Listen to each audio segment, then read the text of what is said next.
It should be pretty unsurprising just based on the bookshelf behind me, but I love comic books. I love serialized fiction. I love the superhero genre and how it frequently holds up a mirror in really interesting ways to contemporary society. And I'm constantly impressed how modern writers and artists continue to innovate in a format that's now over a century old. Of course, comic books aren't all about superheroes in the traditional sense, and some of my favorites like Paper Girls or Oblivion Song or Teenage Mutant Ninja Turtles or The Walking Dead have absolutely nothing to do with them. But we'd also be kidding ourselves a bit to pretend that the graphic genre as a whole isn't built upon superhero stories and the establishment of the superhero archetype. And for most of my life, my favorite superhero by far has been Batman.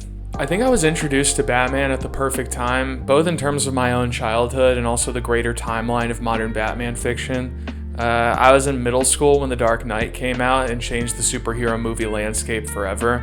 And I was in high school when I bought my very first comic book, which was Batman #1 by Scott Snyder during the New 52 relaunch. And there's plenty of fair criticism that's been leveled at the New 52, but I just can't bring myself to hate it, because from the moment that I opened that first page, I knew that I was hooked. And since then, over a little more than a decade, I have read my fair share of Batman stories. You know, you've got your classics, you've got Year One, The Dark Knight Returns, A Death in the Family, The Long Halloween, Hush, Dark Victory. Then you've got the larger eras in The Dark Knight's history to explore. You've got Nightfall, No Man's Land, Contagion, The Court of Owls, The Joker War, and so many more. And all those things barely scratch the surface in terms of how much Batman fiction exists out there. I mean, the guy's been around for a really long time, more specifically since May of 1939. And as a fan of Batman, I know that no matter how much I've read, there's always a new story for me to explore that's waiting right around the corner. But now, as a seasoned Batman fan, I've decided that I want to explore it all. Every single issue, every single page. I want to track the Dark Knight through his early days and watch him grow and evolve into one of the most popular characters in American fiction. And for me at least, the best place to start is the most logical place to start, and that's at the very beginning. So welcome to the first video in a series that I'm going to call Batman: The Complete Retrospective, making this installment part 1. My hope with this series as I read through an avalanche of Golden Age comic book issues is to be a quick, digestible, easy way to consume Batman's early stories and track his growth and evolution of character and world throughout time. Along the way, I'll be pointing out and giving my thoughts on any interesting story beats, first appearances, and any additional trivia that'll help us understand Batman's history and context as a whole. So if any of this sounds interesting to you, don't forget to hit the subscribe button so you don't miss the next part, and make sure to give this video a like if you found anything in it helpful. So without further ado, let's just jump right in. Now, most reading orders that you would look up for modern Batman are going to tell you to start with Batman Year One from 1987 by Frank Miller and David Mazzucchelli. This work provides a revamping of the character as a whole from his Gold, Silver, and Bronze Age counterparts and establishes a firm Batman mythos moving into the modern age of comic books. And there's absolutely nothing wrong with that, and if I was trying to get a friend of mine into Batman, this is exactly the place that I would tell them to start. But for this video series, I wanted to start even farther back than that, at the very inception of the character.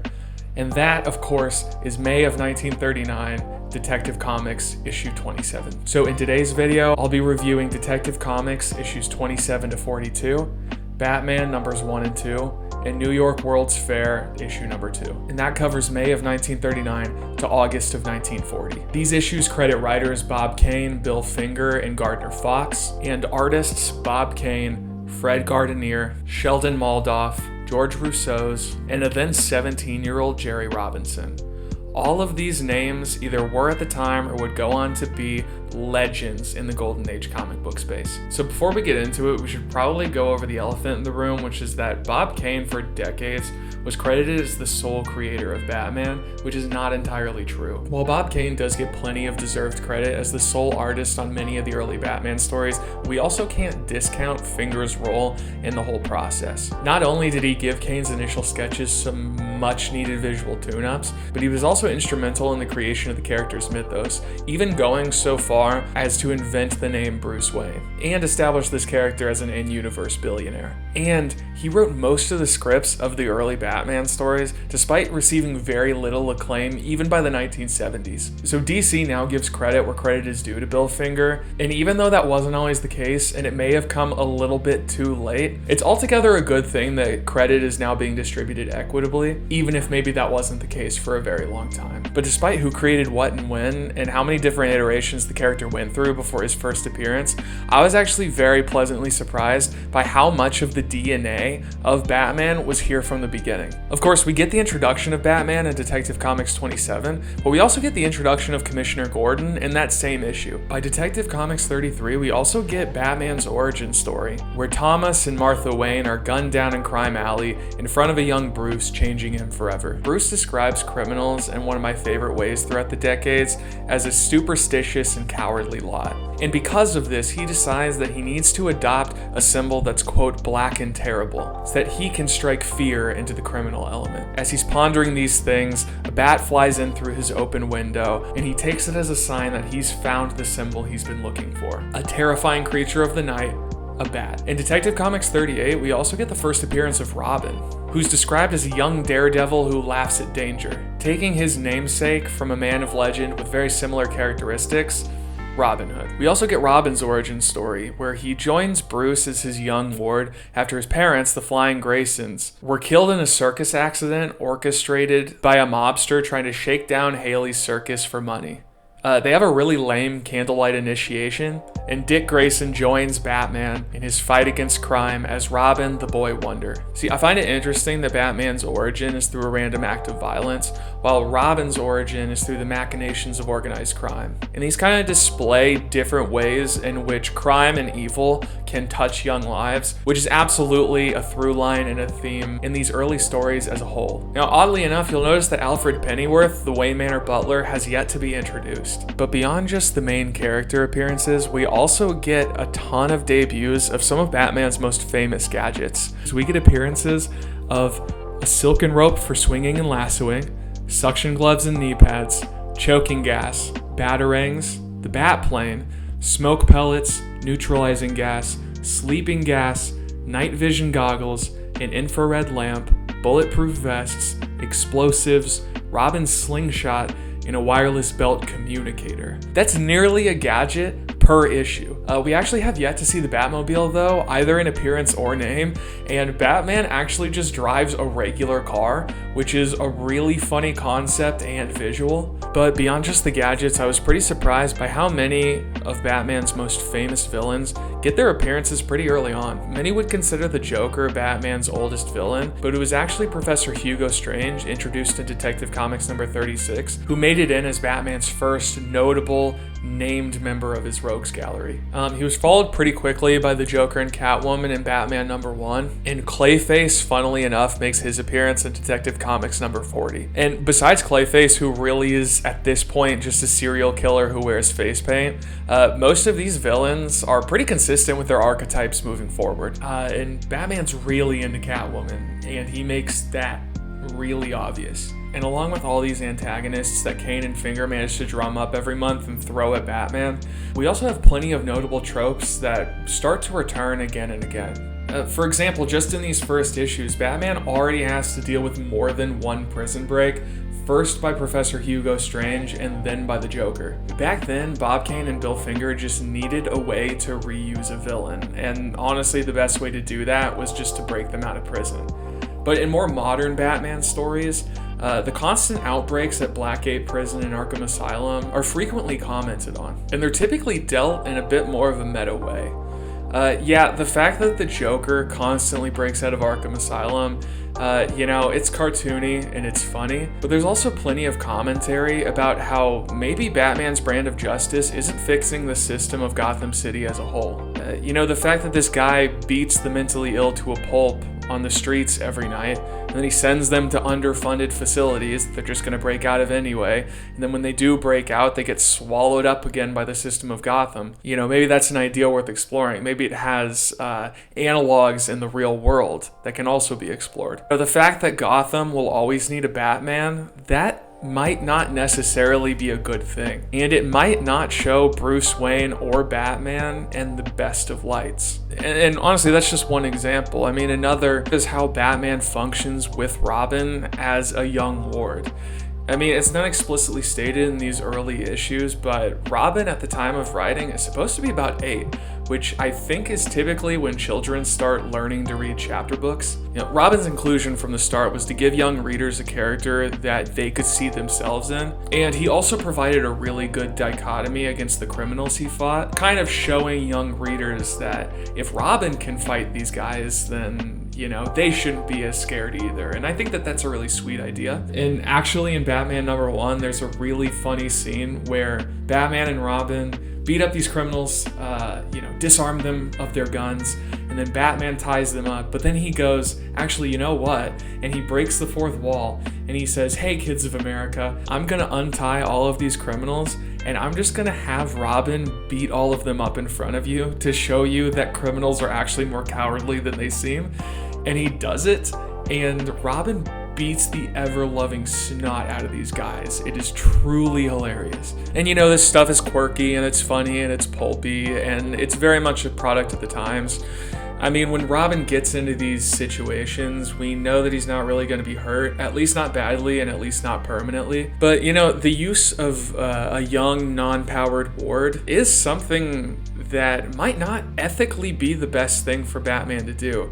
And that's certainly explored in the very popular storyline, Death in the Family. And spoilers if you didn't know this, I mean, the storyline is nearly 5 decades old at this point. But in A Death in the Family, Jason Todd, the second Robin, actually confronts Joker alone, and then the Joker unfortunately beats him to death. And this is a very tragic thing in Batman's history, and it's not something he quite ever got over. And so you can already see in like the silly, pulpy soil of the Golden Age, we're already seeing a lot of the seeds of things to come being planted right now. But despite all of kind of the stylistic and thematic groundwork that's being laid right now, there are also some notable differences that we need to discuss. And the first and foremost is maybe one that people have already heard about, but I certainly didn't when I started exploring these early stories, and that thing is that Batman actually kills people. Not only does he kill people, he kills a lot of people, and he kills people very frequently. In just these first 20 chapters, he pushes a criminal into his own acid vat, kicks a jewel thief off of a roof to his death, he presumably leaves an enemy to burn to death in a fire. He's later found to be alive, but Batman definitely does not know that at the time. A henchman is actually left to burn to death in a fire. He kicks a henchman in the head, snapping his neck. He kills 2 vampires in their sleep with silver bullets. Yes, I said vampires, don't think too much about it. He switches places with a guard who then gets killed with a death ray. An enemy crashes his plane into the water and dies. An enemy careens off of a cliff in his car and plummets to his death, and Batman does nothing to stop it. He knocks a guard into another sword, stabbing him through the chest. He punches a man out a window to his death. An enemy is knocked into his own sword, which is then stuck into a door, killing him instantly. Robin kicks a henchman off of a girder in a construction site. Batman makes 2 of Professor Strange's genetically engineered monsters kill each other by whipping them into a frenzy. He kills 2 men by shooting their truck with the Batplane and crashing it. Sounds familiar, Zack Snyder, looking at you. He kills another monster by hanging it from a rope attached to the Batplane.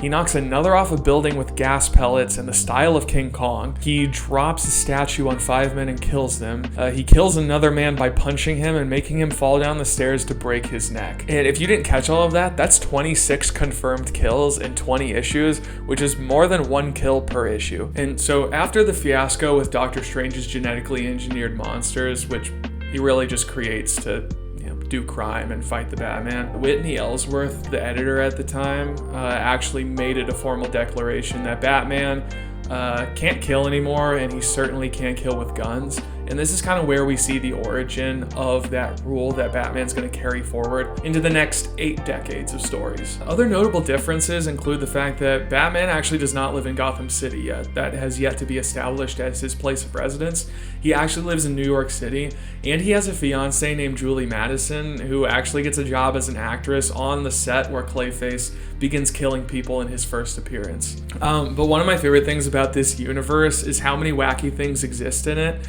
We'll probably get there eventually, but this world of the Golden Age is considered Earth 2 in the DC multiverse.